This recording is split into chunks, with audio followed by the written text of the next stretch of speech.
একটা এমন দেশ কল্পনা করুন যেখানে আকাশ ছুঁয়ে দাঁড়িয়ে আছে বরফ ঢাকা পাহাড়, নিচে নীরব হ্রদে আকাশের প্রতিচ্ছবি, আর চারপাশে ছড়িয়ে আছে অদ্ভুত এক শান্ত সৌন্দর্য। এটাই সুইজারল্যান্ড। 1291 সালে 3টি ক্যান্টনের ঐক্য থেকেই জন্ম নেয় সুইস কনফেডারেশন। শতাব্দীর পর শতাব্দী যুদ্ধের মাঝেও সুইজারল্যান্ড বেছে নিয়েছে নিরপেক্ষতার পথ। ইউরোপের বহু যুদ্ধের সময়ও এই দেশ ছিল নিরাপদ আশ্রয়স্থল। তুষারঢাকা আল্পস পর্বতমালা, অসীম নীল আকাশের নিচে দাঁড়িয়ে থাকা বিশাল বিশাল শিখর আর সাদা বরফে মোড়া নীরব সৌন্দর্য, এই সব কিছু মিলেই সুইজারল্যান্ডকে পৃথিবীর সবচেয়ে মনোমুগ্ধকর ও অবিশ্বাস্য সুন্দর দেশগুলোর একটি করে তুলেছে।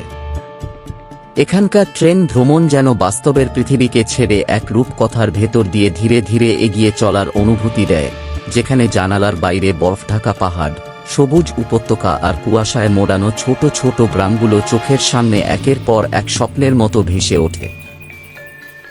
বিশ্বের ব্যাংকিং ব্যবস্থায় সুইজারল্যান্ড দীর্ঘদিন ধরে একটি অত্যন্ত বিশ্বস্ত ও স্থিতিশীল নাম হিসেবে পরিচিত, যেখানে আর্থিক গোপনীয়তা, নিরাপত্তা এবং নির্ভরযোগ্যতার জন্য দেশটি আন্তর্জাতিকভাবে বিশেষ সম্মান অর্জন করেছে।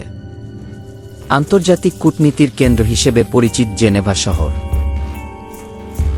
সুইস ঘড়ির সূক্ষ্ম নিখুঁততা, চকলেটের অতুলনীয় স্বাদ আর কারুশিল্পের অবিশ্বাস্য পরিমার্জন, এই তিনের অসাধারণ সমন্বয় সুইজারল্যান্ডকে বিশ্বজুড়ে অনন্য সুনাম ও খ্যাতি এনে দিয়েছে।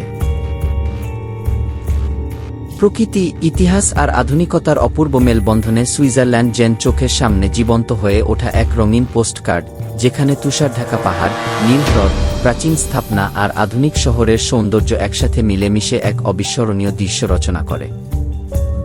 এটাই সুইজারল্যান্ড, শান্তির দেশ, সৌন্দর্যের দেশ আর ইতিহাসের এক অনন্য অধ্যায়।